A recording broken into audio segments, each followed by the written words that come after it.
अब हम binding energy per nucleon के रेफरेंस से बुक के इस टेबल को देखते हैं। अगर आप इस टेबल को ध्यान से देखें तो हमारी बुक में भी कुछ ऐसा ही टेबल बना हुआ है। इस टेबल के वाई एक्सिस के ऊपर बाइंडिंग एनर्जी पर न्यूक्लियॉन है और इस टेबल के जो एक्स एक्सिस है इसके ऊपर न्यूक्लियॉन नंबर है। और इस टेबल के अंदर आपको कई केमिकल एलिमेंट्स जो हैं उनके न्यूक्लियाई नज़र आ रहे हैं। डियर स्टूडेंट, सबसे पहले तो मैं आपको ये बताता चलूँ कि जो हाइड्रोजन है H11, हाइड्रोजन जो कि हमारे पास H11 है, हाइड्रोजन जो कि हमारे पास एक लाइट एलिमेंट है। हाइड्रोजन का जो मैस डिफेक्ट है वो निग्लिजिबल होता है। अगर इसका मैस डिफेक्ट निग्लिजिबल होता है तो इसकी जो बाइंडिंग एनर्जी है, क्योंकि अगर आप देखें तो इसमें H11 इसमें न्यूट्रॉन है ही नहीं, तो इसकी बाइंडिंग एनर्जी ऑलमोस्ट ज़ीरो होती है, ना होने के बराबर होती है, क्योंकि इसको तो ब्रेक करना ही नहीं है। इसमें तो ऑलरेडी जो है वो एक ही प्रोटॉन एग्जिस्ट कर रहा है, तो इसकी बाइंडिंग एनर्जी होती नहीं है। अगर आप देखें H21 इस टेबल के अंदर ध्यान से, H21, H31, then He42, then lithium 63, तो आप देख रहे हैं जिस तरह प्रोटॉन और न्यूट्रॉन नंबर बढ़ रहा है वैसे वैसे बाइंडिंग एनर्जी पर न्यूक्लियॉन बढ़ती जा रही है।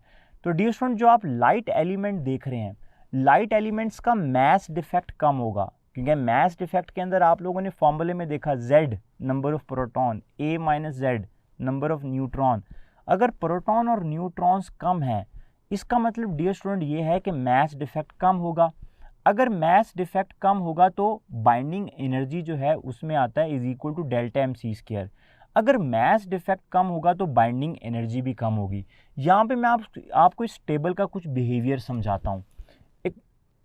वो तमाम एलिमेंट्स जिनका एटॉमिक मास लेस देन 30 है, बट एक्सेप्ट लाइट एलिमेंट्स।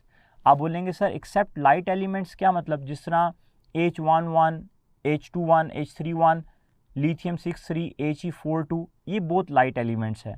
अगर आप कार्बन 12-6 को देखें, ऑक्सीजन 16-8 को देखें, F19-9 को देखें, फ्लोरीन 99 को देखें, तो ये वो तमाम हैं जिनका एटॉमिक नंबर लेस देन 30 है। बट मैं यहाँ पर लिख भी देता हूँ except light elements, light nuclei, light elements, वो तमाम जिनका एटॉमिक नंबर लेस देन 30 होगा उनकी जो average binding energy per nucleon होगी वो अप्रॉक्सीमेटली हमारे पास आएगी 8 mega electron volt, that is 8 mega electron volt. इसका मतलब है कि 8 बाइंडिंग एनर्जी पर न्यूक्लियॉन, या आपने बाइंडिंग एनर्जी नहीं बल्कि बाइंडिंग एनर्जी पर न्यूक्लियॉन निकाली है जो इनकी एवरेज हम लोगों ने फाइंड की। इसी तरह डियर स्टूडेंट, अगर आप आगे जाते जाएं तो आपको आयरन मिलेगा, आयरन 5626। अगर आप देखें तो इसके क्रॉस वाई एक्सिस के ऊपर बाइंडिंग एनर्जी सबसे ज़्यादा होगी। तो ये भी मैं आपको पॉइंट बताता चलूँ डियर स्टूडेंट कि अगर एटॉमिक मास 60 को अचीव कर जाए तो ये सबसे ज़्यादा स्टेबल कंडीशन है। पीरियोडिक टेबल में बाइंडिंग एनर्जी पर न्यूक्लियॉन सबसे ज़्यादा होगी, और बाइंडिंग एनर्जी पर न्यूक्लियॉन सबसे ज़्यादा होने का मतलब है कि स्टेबिलिटी सबसे ज़्यादा होगी, उस न्यूक्लियस को तोड़ना सबसे मुश्किल है। तो आपने याद रखना है बाइंडिंग एनर्जी पर न्यूक्लियॉन ज़्यादा कब होगी? जब मैस डिफेक्ट पर न्यूक्लियॉन ज़्यादा होगा, क्योंकि बाइंडिंग एनर्जी पर न्यूक्लियॉन के फॉर्मूले में आप लोगों ने देखा, बाइंडिंग एनर्जी पर न्यूक्लियॉन के फॉर्मूले में आप लोगों ने देखा था delta M C square over A. C square तो कांस्टेंट है। बाइंडिंग एनर्जी पर न्यूक्लियॉन कब ज़्यादा होगी? जब मैस डिफेक्ट ज़्यादा होगा, और जितनी बाइंडिंग एनर्जी पर न्यूक्लियॉन ज़्यादा है इसका मतलब है उसके न्यूक्लियस को तोड़ना मुश्किल है और उतनी स्टेबिलिटी ज़्यादा है। तो इस पीरियोडिक टेबल के अंदर जो आयरन है, अगर आप आयरन को देखें 5626, तो इसका एटॉमिक मास जो है ये 56 है, एटॉमिक नंबर 26 है। इसकी बाइंडिंग एनर्जी पर न्यूक्लियॉन सबसे ज़्यादा है, इसलिए जो आयरन है वो इसका न्यूक्लियस सबसे ज़्यादा स्टेबल है, और इसकी बाइंडिंग एनर्जी पर न्यूक्लियॉन जो हमारी बुक ने लिखी है डियर स्टूडेंट वो है हमारे पास बाइंडिंग एनर्जी पर न्यूक्लियॉन। ये सारी चीज़ें आपने एमसीक्यू पॉइंट ऑफ व्यू से याद रखनी है। इसकी बाइंडिंग एनर्जी पर न्यूक्लियॉन है 8.8 mega electron volt. Is it okay dear student? और डियर स्टूडेंट, जिनका एटॉमिक नंबर 170 से ज़्यादा है, अगर आप इसी टेबल को ध्यान से देखें, जिनका एटॉमिक मास 170 से ज़्यादा है और एटॉमिक नंबर 82 से ज़्यादा है, अगर आप इस टेबल को ध्यान से देखें 170 से ज़्यादा एटॉमिक मास और एटॉमिक नंबर 82 से ज़्यादा है, उनकी बाइंडिंग एनर्जी पर न्यूक्लियॉन का ग्राफ भी नीचे को जाना शुरू हो गया। सबसे ज़्यादा पीक कब आई है? आयरन के ऊपर। उसके बाद अगर आप देखें तो ग्राफ नीचे को जाना शुरू कर, जिस तरह लाइट एलिमेंट्स की बाइंडिंग एनर्जी पर न्यूक्लियॉन थी, इसी तरह जो हैवी एलिमेंट्स हैं जिनका एटॉमिक मास हैवी न्यूक्लियाई, जिनका एटॉमिक मास 170 से ज़्यादा है, जिनका एटॉमिक नंबर 82 से ज़्यादा है, डियर स्टूडेंट, उनको हम लोग बोलते हैं अनस्टेबल न्यूक्लियाई। अनस्टेबल न्यूक्लियाई, जो अनस्टेबल न्यूक्लियाई होते हैं उनके अंदर प्रोटॉन्स की अमाउंट इतनी ज़्यादा हो जाती है कि रिपल्सिव फोर्स, एक प्रोटॉन दूसरे प्रोटॉन को रिपेल करता है, उनके प्रोटॉन्स में रिपल्सिव फोर्स इतनी ज़्यादा बढ़ जाती है कि वो स्ट्रॉन्ग न्यूक्लियर फोर्स पे ओवरकम आ जाती है और उसके न्यूक्लियस को तोड़ना मुश्किल नहीं रहता क्योंकि रिपल्सिव फोर्स ज़्यादा हो जाती है as compare to strong nuclear force. तो उनको तोड़ना आसान होता है उनके न्यूक्लियस को, तो फिर उनकी बाइंडिंग एनर्जी पर न्यूक्लियॉन भी कम होगी। तो डियर स्टूडेंट, आप देख सकते हैं यूरेनियम 23892 के बारे में आपकी बुक ने लिखा है। जो यूरेनियम 23892 है, इसकी बाइंडिंग एनर्जी पर न्यूक्लियॉन हमारी बुक ने बताई है, इसकी बाइंडिंग एनर्जी पर न्यूक्लियॉन है 7.6 मेगा इलेक्ट्रॉन वोल्ट।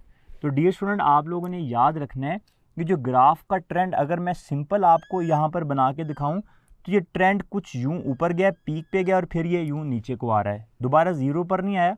ये ग्राफ अगर मैं सिंपली ड्रॉ करूं तो ये कुछ यूं है, binding energy per nucleon over atomic mass या न्यूक्लियॉन नंबर का अगर मैं ग्राफ दिखाऊं, सबसे ज़्यादा पीक यहाँ पर आती है जहाँ पर आयरन है। तो डियर स्टूडेंट, आपने अब सबकी बाइंडिंग एनर्जी पर न्यूक्लियॉन याद नहीं रखनी। डियर स्टूडेंट, हमारी बुक ने जो हमें एग्जांपल्स दी हैं आपने सिर्फ उनको अच्छी तरह याद रख लें। जिस तरह हमारी बुक ने हमें बाइंडिंग एनर्जी पर न्यूक्लियन वाले टॉपिक के अंदर हीलियम की बाइंडिंग एनर्जी बताई है 28.2 मेगा इलेक्ट्रॉन वोल्ट, और अगर आप उसकी बाइंडिंग एनर्जी पर न्यूक्लियॉन निकालेंगे तो हीलियम के पास 4 न्यूक्लियॉन है, आप 28.2 को 4 से डिवाइड करके उसकी बाइंडिंग एनर्जी पर न्यूक्लियॉन निकाल लेंगे। हमारी बुक ने एक एग्जाम्पल के अंदर ड्यूटियम की बाइंडिंग एनर्जी पर न्यूक्लियॉन निकाली है, और एक एक्सरसाइज का न्यूमेरिकल है जिसके अंदर हमारी बुक ने बाइंडिंग एनर्जी पर न्यूक्लियॉन निकाली है ट्रीटियम की। तो हमारी बुक के अंदर जो बेसिक चीज़ें आपको एटलीस्ट उनकी बाइंडिंग एनर्जी पर न्यूक्लियॉन निकालनी आनी चाहिए, उनकी वैल्यूज़ आपको ज़ुबानी याद होनी चाहिए। तो इस ग्राफ का बिहेवियर ये मैंने सारा आपको समझाया है। इन शॉर्ट आपने याद रखना है कि वो तमाम जिनका एटॉमिक मास लेस देन 30 और जिनका एटॉमिक मास 170 से ज़्यादा है, उनकी बाइंडिंग एनर्जी पर न्यूक्लियॉन कम होती है, और जब आप 30 से आगे जाएंगे और 170 के दरमियान में होंगे तो उस वक्त बाइंडिंग एनर्जी पर न्यूक्लियॉन ज़्यादा होगी। अब डियर स्टूडेंट, इसी के साथ साथ हम एक और ग्राफ को भी देखते हैं जो कि हमारी बुक के अंदर बना हुआ है। अब आप बोलेंगे सर हमारी बुक ने ये दो डिफरेंट ग्राफ बना के हमें कंफ्यूज करने की कोशिश क्यों की है? अगर आप इस ग्राफ को देखें तो डियर स्टूडेंट, इस ग्राफ के अंदर जो वाई एक्सिस है उसके ऊपर है मास डिफेक्ट पर न्यूक्लियॉन और उसकी वैल्यू नेगेटिव है। अब आप फ़ौरन से सोचेंगे कि सर मास डिफेक्ट पर न्यूक्लियॉन, मास डिफेक्ट तो पॉजिटिव नहीं होना चाहिए क्योंकि सम ऑफ प्रोटॉन और न्यूट्रॉन उनके मैसेज का सम ज़्यादा होता है एज कम्पेयर टू न्यूक्लियस। तो डियर स्टूडेंट, यहाँ पर एक मसला है, हमारी बुक ने माइनस वैल्यू, ये कोई गलती नहीं है, हमारी बुक ने यहाँ पे जो मास डिफेक्ट पर न्यूक्लियॉन लिया हुआ है, हमारी बुक ने इसकी नेगेटिव वैल्यू इसलिए लिखी हुई है कि हमारी बुक ने न्यूक्लियस के मास को, हमारी बुक ने न्यूक्लियस के मास को माइनस किया हुआ है ZMP प्रोटॉन नंबर और उसका mass plus A minus ZMN, ठीक है। बजाय इसके कि हमारी बुक इसको इसमें से माइनस करती है, हमारी बुक ने कम वाले मास को ज़्यादा वाले से माइनस किया, इसलिए डियर स्टूडेंट आंसर नेगेटिव में आ रहा है। बाकी ये ग्राफ अगर मैं इसकी पॉजिटिव वैल्यूज़ का ग्राफ बनाता तो डियर स्टूडेंट मास डिफेक्ट पर न्यूक्लियॉन का ग्राफ और A का ग्राफ या Z का ग्राफ बिल्कुल वैसा ही बनता जैसा कि हमारे पास बाइंडिंग एनर्जी पर न्यूक्लियॉन का बना था। लेकिन डियर स्टूडेंट, हमारी बुक ने इसमें मास डिफेक्ट निकाला न्यूक्लियस के मास को इसके मास से माइनस करके, तो यहाँ पर फिर ग्राफ भी रिवर्स बना है और इसमें वाई एक्सिस के एक्स एक्सिस के ऊपर न्यूक्लियॉन नंबर नहीं है बल्कि चार्ज नंबर है। तो डियर स्टूडेंट, अगर आप देखें इस ग्राफ को ज़रा ध्यान से, तो हमारी बुक ने ये ग्राफ कुछ यूँ बना के दिया हमें इस तरह, मास डिफेक्ट पर न्यूक्लियन। वैसे अगर मैं आपको बताऊं तो ये ग्राफ होना चाहिए था फोर्थ क्वाड्रेंट के अंदर, क्योंकि फोर्थ क्वाड्रेंट में एक्स एक्सिस पॉजिटिव है और वाई एक्सिस नेगेटिव है, लेकिन हमारी बुक ने इसको फर्स्ट क्वाड्रेंट में बनाया और जो वाई एक्सिस है उसको आपको फर्स्ट क्वाड्रेंट में दिखाया, तो मैं उसी के अकॉर्डिंग बात करता हूँ। मास डिफेक्ट पर न्यूक्लियन और यहाँ पर एक्स एक्सिस के ऊपर मेरे पास है चार्ज नंबर। डियर स्टूडेंट, अगर आप इस ग्राफ को देखें तो ये ग्राफ कुछ यूँ ऊपर जा रहा है, और अगर आप इस ग्राफ में देखें तो H11 जो है उसका जो मास डिफेक्ट पर न्यूक्लियन है वो ऑलमोस्ट ज़ीरो है। अगर आप इसी ग्राफ में देखें आयरन को, तो आयरन कहीं यहाँ पर है, आयरन कहीं यहाँ पर करके आ रहा है, और अगर आप देखें तो आयरन का मास डिफेक्ट यहाँ पर है, और आयरन का मास डिफेक्ट है -0.009। यहाँ पर हमारी बुक ने लिखा है -0.009। अगर मैं यहाँ से माइनस हटा दूँ तो यहाँ पे 0.009 रह जाएगा। तो सबसे ज़्यादा मास डिफेक्ट किसका है? आयरन का। ये माइनस साइन अगेन बता रहा हूँ क्यों आ रहा है, क्योंकि हमारी बुक ने न्यूक्लियस के मास को प्रोटॉन और न्यूट्रॉन के सम से माइनस किया हुआ है, इसलिए माइनस आ रहा है। ये वाला ग्राफ भी यही बता रहा है कि सबसे ज़्यादा जो मास डिफेक्ट पर न्यूक्लियन है वो आयरन का है। Iron has more mass defect per nucleon, iron has more binding energy per nucleon, that's why the nuclei of iron is the most stable nuclei in the periodic table. तो dear student, ये आपने बात याद रखनी है। इसी तरह student, मैं आपको कन्वर्जन के लिए एक सिंपल बात भी बताता चलूँ। वन यूनिफाइड के अंदर और एनर्जी के अंदर एक रिलेशन है जो कि हमारी बुक ने बताया है। जैसे कि डियर स्टूडेंट आप लोग जानते हैं, according to Einstein mass energy equation is equal to mc², और ये बात हमें पता है कि एक यूनिफाइड मैस जो है, एक यूनिफाइड मैस 1.6606 10⁻⁻27 किलोग्राम के इक्वल है। अगर मैं इसके अकॉर्डिंग एनर्जी फाइंड करूं कि इस इतने किलोग्राम में कितनी एनर्जी है, तो डियर स्टूडेंट मुझे क्या करना पड़ेगा? मैस की जगह मैं लिखूंगा 1.6606 10⁻⁻27 किलोग्राम, और सी की जगह आ जाएगा 3 × 10⁸ और इस सारे का स्क्वायर। ठीक है। और डियर स्टूडेंट, यहाँ से जो आपके पास आंसर आएगा एनर्जी का वो हमारे पास जूल में आएगा। और ये बात हमें अच्छी तरह पता है कि एक इलेक्ट्रॉन वोल्ट छोटा यूनिट है, जूल एनर्जी का एक बहुत बड़ा यूनिट है। वो यूजुअली हम लोग यूज़ करते हैं मैकेनिकल वर्क के अंदर। जो एक सिंपल इलेक्ट्रॉन प्रोटॉन का वर्क होता है उसको कभी भी जूल में नहीं कैलकुलेट किया था, उसको इलेक्ट्रॉन वोल्ट में किया था, क्योंकि इलेक्ट्रॉन वोल्ट एनर्जी का छोटा यूनिट है, जैसा यूनिफाइड मैस का छोटा यूनिट है एक। 1 electron volt is equal to 1.6 10⁻⁻19 joule. इसी तरह dear student 1 mega electron volt किसके इक्वल होगा? 1 mega electron volt is equal to 1.6 10⁻⁻13 joule. अब यहाँ से इन दोनों को मल्टीप्लाई करने से जो आंसर आएगा वो आएगा जूल में। हमारी बुक ने मेगा इलेक्ट्रॉन वोल्ट में एक वैल्यू बताई है। अगर मैंने इसको यहाँ पर हमारे पास 1 मेगा इलेक्ट्रॉन वोल्ट में इतने जूल होंगे, तो अगर इस जूल वाली वैल्यू को मैंने मेगा इलेक्ट्रॉन वोल्ट में कन्वर्ट करना है तो मुझे इससे, क्योंकि मैंने जूल से मेगा इलेक्ट्रॉन वोल्ट में जाना है, तो मुझे फिर इससे डिवाइड करना पड़ेगा। तो डियर स्टूडेंट, एनर्जी को अगर मैं मेगा इलेक्ट्रॉन वोल्ट में कैलकुलेट करना चाहता हूँ तो ये जो सारी टर्म मेरे पास आई है जूल में 1.6606 10⁻⁻27 इंटू 3 मल्टीप्लाई बाय 10⁸, इसका स्क्वायर, मुझे इसको डिवाइड करना पड़ेगा 1.6 10⁻⁻13 से, ताकि मैं मेगा इलेक्ट्रॉन वोल्ट में आंसर निकालूं। डियर स्टूडेंट, जब आप यहाँ से आंसर निकालेंगे तो आपके पास आएगा 931.5 मेगा इलेक्ट्रॉन वोल्ट। तो आपने ये सारी कैलकुलेशन नहीं करनी है, आपने सिंपल ये याद रखना है कि एक यूनिफाइड में इतनी एनर्जी होती है। तो आपने अगर मैस से डायरेक्ट एनर्जी में जाना हो, 1 unified mass have 931.5 mega electron volt energy. जिस तरह 1 किलोग्राम मैस जो है, अगर मैं 1 किलोग्राम मैस में आपसे एनर्जी पूछता तो यहाँ पर आप 1 लिख देते, तो वहाँ पर 3 का स्क्वायर 9 आता, तो 1 kilogram have 9 multiply by 10⁻16 joule, जो कि मैंने आपको चैप्टर नंबर 1 मेजरमेंट्स के अंदर बताया था। एक यूनिफाइड मैस में इतने मेगा इलेक्ट्रॉन वोल्ट एनर्जी होती है, क्योंकि यूनिफाइड मैस छोटा यूनिट है मैस का, इलेक्ट्रॉन वोल्ट एनर्जी का छोटा यूनिट है, और 1 किलोग्राम में इतने जूल होते हैं। ये दोनों आइंस्टाइन मैस एनर्जी इक्वेशन के अकॉर्डिंग आए हैं। तो अगर मैं आपसे कहूँ कि इतने यूनिफाइड हैं, इसको एनर्जी में कन्वर्ट करें, तो आप डायरेक्ट 931.5 से मल्टीप्लाई करके एनर्जी से मेगा इलेक्ट्रॉन वोल्ट में चले जाएंगे। तो ये AMU की और मेगा इलेक्ट्रॉन वोल्ट की कन्वर्जन है जो कि आपको न्यूमेरिकल के अंदर हेल्प आउट करेगी। डियर स्टूडेंट, हम इसी टॉपिक से रेलिवेंट कुछ इंपॉर्टेंट एमसीक्यूज़ की बात करते हैं। यहाँ पर एक एमसीक्यू है जिसमें आपसे कहा जा रहा है the binding energy per nucleon is maximum 4। तो डियर स्टूडेंट, जैसा कि मैंने आपको ग्राफ में बताया, बाइंडिंग एनर्जी पर न्यूक्लियन सबसे ज़्यादा जो है वो आयरन की है। प्लोनियम और रेडियम का एटॉमिक मास 170 से ज़्यादा है, और जैसा कि मैंने आपको बताया कि जिनका एटॉमिक मास 170 से ज़्यादा है वो अनस्टेबल न्यूक्लियाई में आते हैं और उनकी मास डिफेक्ट पर न्यूक्लियन और उनकी बाइंडिंग एनर्जी पर न्यूक्लियन कम होती है। तो यहाँ पे राइट ऑप्शन आएगी बीटा आयरन। तो डियर स्टूडेंट, अगर आप इस एमसीक्यू को देखें तो इसमें कहा जा रहा है binding energy for deuteron nucleus is given by.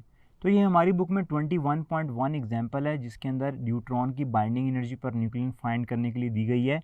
अगर आपको इस तरह की एग्जाम्पल आ जाए तो याद रखिएगा वो आपको मास ऑफ न्यूक्लियस गिवन देगा। मास ऑफ न्यूक्लियस जो है वो आपको गिवन होगा इधर। ओके, अगर हमारे पास ड्यूट्रॉन है तो ड्यूट्रॉन हमारे पास क्या होता है H21। तो सबसे पहले हम उसका निकालेंगे मास डिफेक्ट Z, इसमें नंबर ऑफ प्रोटॉन 1 है, और मास ऑफ प्रोटॉन आपको पता है यूनिफाइड के अंदर अगर आप मास ऑफ प्रोटॉन की वैल्यू देखें तो वो है 1.007276 यूनिफाइड, ठीक है। प्लस 2 - 1 करेंगे, नंबर ऑफ न्यूट्रॉन 1 आ जाएगा, यहाँ पे मैं 1 लिखूँगा, और न्यूट्रॉन का मास कितना है 1.008665। अब आप इसको माइनस कर देंगे किस में से, इस ड्यूट्रॉन के मास में से, minus mass of deuteron nucleus. तो यहाँ से डियर स्टूडेंट आपके पास आ जाएगा मास डिफेक्ट यूनिफाइड के अंदर। इस मास डिफेक्ट से एनर्जी में कैसे जाना है, एक यूनिफाइड 931 मेगा इलेक्ट्रॉन वोल्ट के इक्वल है। तो आप जो आपके पास आंसर आएगा इसको आप मल्टीप्लाई कर दें 931 मेगा इलेक्ट्रॉन वोल्ट से, तो आपको ये पता लग जाएगा कि इतने मास डिफेक्ट में इतनी एनर्जी है। तो अगर ऐसा न्यूमेरिकल आ भी जाता है तो आपको एटलीस्ट वो मास ऑफ न्यूक्लियस गिवन देगा, ना कि बाकी तमाम चीज़ें। सिर्फ इस एक चीज़ से आप उसके मास डिफेक्ट में जा सकते हैं। तो यहाँ पर मैंने आपको गिवन नहीं दिया था, ये एक इन्फॉर्मेशन बेस्ड क्वेश्चन है, आपकी बुक का 21.1 एग्जाम्पल है। जो ड्यूट्रॉन है उसका mass binding energy per nucleon binding energy जो है वो 2.23 मेगा इलेक्ट्रॉन वोल्ट है। तो डियर स्टूडेंट, अगर आप इस एमसीक्यू को देखें, इसमें आपसे कहा जा रहा है nucleus has nucleon number A, proton number Z and binding energy B। The masses of neutron and proton are mn and mp and c is the speed of light. The mass of nucleus is given by। तो dear student, आप लोग अच्छी तरह जानते हैं binding energy का formula है delta M C square, और डेल्टा एम किसके इक्वल है, delta M is equal to है Z M P plus A minus Z M N, okay, minus mass of nucleus minus mass of nucleus, इस इन दोनों का sum minus mass of nucleus, और इस सारे का हमारे पास क्या है C square, binding energy delta M C square. अब हमने यहाँ से मास ऑफ न्यूक्लियस को लैदा करना है, ये सी स्क्वायर इधर मल्टीप्लाई और इधर आके डिवाइड हो जाएगा, बाइंडिंग एनर्जी को बी से डिनोट करना है, यहाँ पे बी ओवर सी स्क्वायर आ जाएगा, और यहाँ पर ये वाली सारी चीज़ आ जाएगी, और साथ में आ जाएगा माइनस मास ऑफ न्यूक्लियस। अब डियर स्टूडेंट, अगर आप देखें तो माइनस मास ऑफ न्यूक्लियस इधर आके क्या हो जाएगा प्लस का हो जाएगा, और ये वाला इधर जाके माइनस का हो जाएगा। तो हमारे पास जो राइट इक्वेशन बनेगी उसमें पहले ये सारी चीज़ आएगी, फिर माइनस आएगा बाइंडिंग एनर्जी ओवर सी स्क्वायर। तो आपके पास जो राइट ऑप्शन बनेगी डियर स्टूडेंट वो बन जाएगी अल्फा इधर। ओके, आपने मास ऑफ न्यूक्लियस को यहाँ से सेपरेट कर लिया। इस तरह डियर स्टूडेंट आपके पास एक न्यूमेरिकल बेस्ड क्वेश्चन है, the mass of radium atom is decrease by, mean जो कि मास डिफेक्ट है 8.6 10⁻³ kilogram. The mass defect is equal to the energy of. इस मास डिफेक्ट में कितनी एनर्जी है, ऐसे क्वेश्चन यूजुअली आपसे पूछे जा सकते हैं। तो बाइंडिंग एनर्जी का फॉर्मूला हमारे पास क्या है, आप बोलेंगे सर बाइंडिंग एनर्जी का formula delta M C square, जैसा कि आपने ऊपर बताया। अब यहाँ पर मास डिफेक्ट हमारे पास क्या है 8.6 10⁻³ किलोग्राम, और स्पीड ऑफ लाइट हमारे पास किसके इक्वल है 3 × 10⁸ इस सारे का स्क्वायर।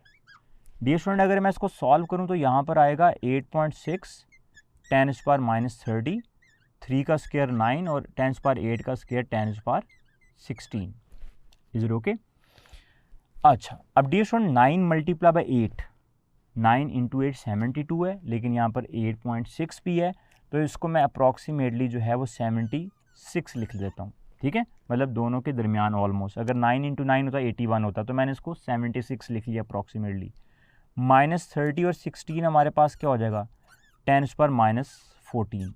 ये हमारे पास आंसर आया जूल के अंदर। इधर ओके, एनर्जी का यूनिट जूल है।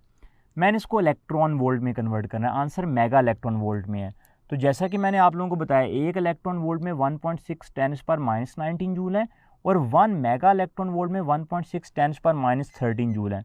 तो मैं इसको 1.6 10⁻13 जूल से कर दूंगा तो आंसर आ जाएगा मेगा इलेक्ट्रॉन वोल्ट के अंदर। अब डियर स्टूडेंट, अगर आप ध्यान से देखें तो ये वाला -13 अगर आप देखें, ये 16/10 है, इसको मैं यूँ लिख लेता हूँ 76/16। और यहाँ पर हमारे पास क्या आ जाएगा, यहाँ पे ये 10 इधर आके क्या बन जाएगा, this is also is equal to -1। तो यहाँ पर -14 से कैंसिल हो जाएगा क्योंकि ये 1.6 जो है इधर आके -1 हो जाएगा, तो ये इक्वल हो जाएंगे। अब आप 76 को 16 से डिवाइड कर लें, तो अगर आप 16 का टेबल देखें तो 16 2 16 1 16 16 2 32 16 3 48 और अगर आप 16 4 पे जाएं तो हमारे पास 64 के करीब हमारे पास जो है ना वो 16 के अगर आप टेबल देखें तो 16 5 जाके हमारे पास जो है वो 80 के इक्वल आता है। तो यहाँ पर जो हमारे पास आंसर आएगा वो तकरीबन 4 से बड़ा होगा और 5 से कम होगा मेगा इलेक्ट्रॉन वोल्ट में। अब हम ऑप्शन को देखते हैं, लेकिन ये 16 5 80 होते हैं, तो इसका आंसर जो है वो ऑलमोस्ट जो आएगा वो 4.84 मेगा इलेक्ट्रॉन, 5 से कम होगा लेकिन 5 के करीब करीब होगा। तो यहाँ पर जो हमारे पास राइट ऑप्शन बनेगी वो बनेगी अल्फ़ा। तो डियर स्टूडेंट, ऐसे कैलकुलेशन बेस्ड क्वेश्चन भी अक्सर यूएचएस में आ चुके हैं। तो मैंने आपको एक इस तरह का न्यूमेरिकल जो करवाया, उसमें आप एग्जैक्ट पॉइंट्स में ना जाएं, आप अप्रॉक्सीमेशन से जल्दी से आंसर निकाल लें, क्योंकि ऑप्शन इतने अगर करीब करीब ना हो। तो यहाँ पे राइट ऑप्शन अल्फा आ जाएगा। अगले क्वेश्चन को देखें, the mass defect per nucleon of helium is 0.0303 AMU। What is the binding energy per nucleon for helium. तो डियर स्टूडेंट, अगेन आपने इस दफ़ा आपको मास डिफेक्ट किलोग्राम में नहीं बल्कि यूनिफाइड में गिवन है, तो ये तो बड़ा आसान हो गया आपके लिए बाइंडिंग एनर्जी पर न्यूक्लियन निकालना। डियर स्टूडेंट, बाइंडिंग एनर्जी अगर आप निकालें तो वो डेल्टा MC² है 0.303 पॉइंट, ये आपके पास मास डिफेक्ट है बेसिकली। तो मास डिफेक्ट हमारे पास है 0.0303 AMU और AMU से डायरेक्ट एनर्जी में जाने के लिए मैंने आपको बताया था 931 मेगा इलेक्ट्रॉन वोल्ट से मल्टीप्लाई करना है। ये आप बोलेंगे सर यहाँ पे क्यों नहीं किया, ये किलोग्राम से आप जा रहे हैं, यूनिफाइड से डायरेक्ट मेगा इलेक्ट्रॉन वोल्ट में जाने के लिए आप 931 से मल्टीप्लाई कर देंगे। डियर स्टूडेंट, अगर इस पॉइंट को मैं इधर ले आऊँ तो हमारे पास क्या आ जाएगा, हमारे पास आ जाएगा 3 × 10⁻⁻²। और अगर मैं ये वाला जो 0.5 था इस पॉइंट को अगर इधर ले आऊँ तो यहाँ पर क्या आ जाएगा, यहाँ पर आ जाएगा 9.31 × 10⁻²।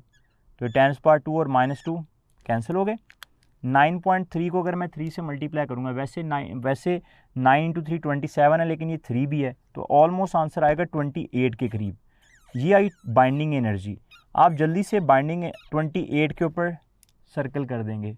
डियर स्टूडेंट, ऐसा नहीं है, उसने बाइंडिंग एनर्जी पर न्यूक्लियन पूछा है।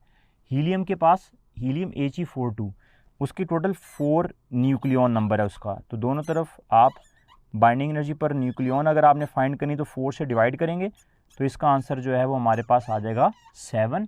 तो यहाँ पर जो राइट ऑप्शन है वो अल्फ़ा नहीं है बल्कि वो चार्ली है। अगर आपसे कहता बाइंडिंग एनर्जी फाइंड करें तो फिर 28 होता, लेकिन उससे आपसे बाइंडिंग एनर्जी पर न्यूक्लियन पूछी, तो इसलिए राइट ऑप्शन है चार्ली 7।